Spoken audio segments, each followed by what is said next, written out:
There used to be this place in the Berry Hill community. It opened in 1978, closed about 15 years later. To describe what it was like to you, you'll need to know the sense of community. You'll need a mirror ball. You'll need music.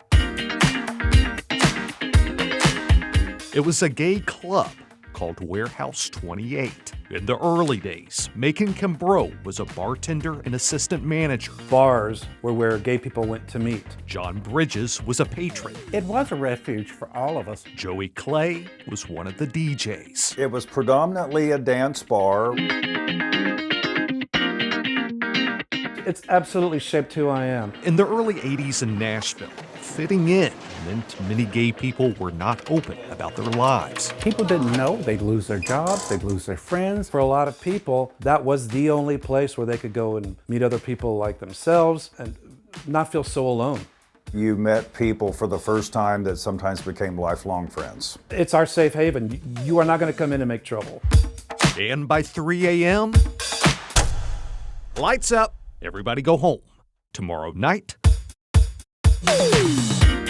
come back, dance again. Mike Wilson and Steve Smith, they were the heart and soul of the Warehouse 28. The 28 in the name was a reference to the owner's June 28th anniversary.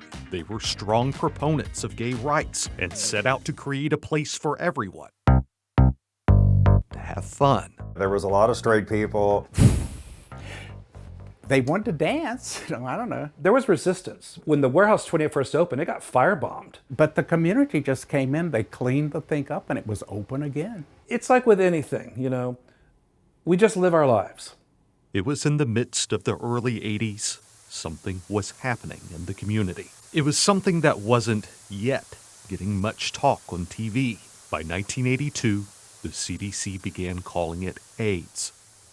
Our friends were dying. There was a lot of fear. I have lost some close friends.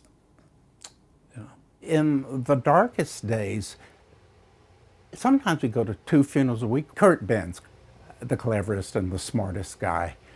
I've lost lots of friends, but Kurt was the first of my dearest friends. And yes, Kurt was gone, but he was dear.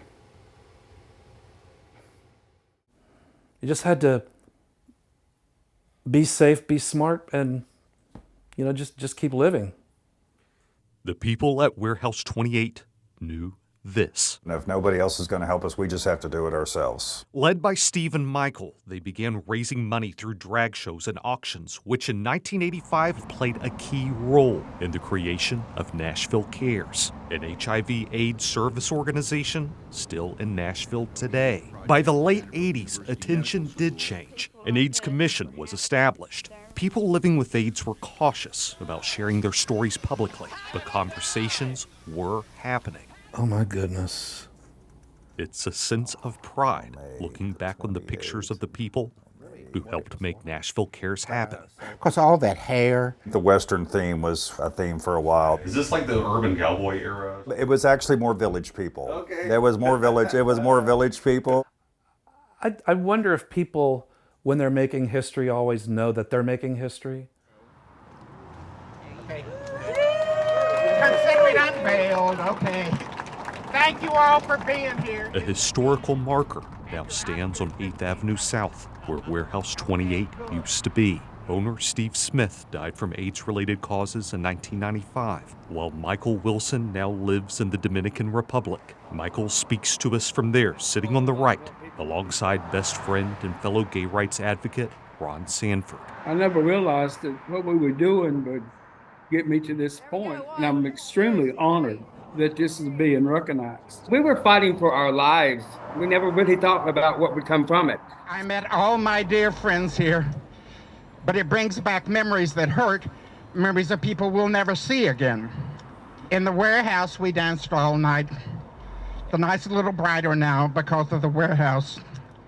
They saved lives, and that right there is that's plenty for a marker.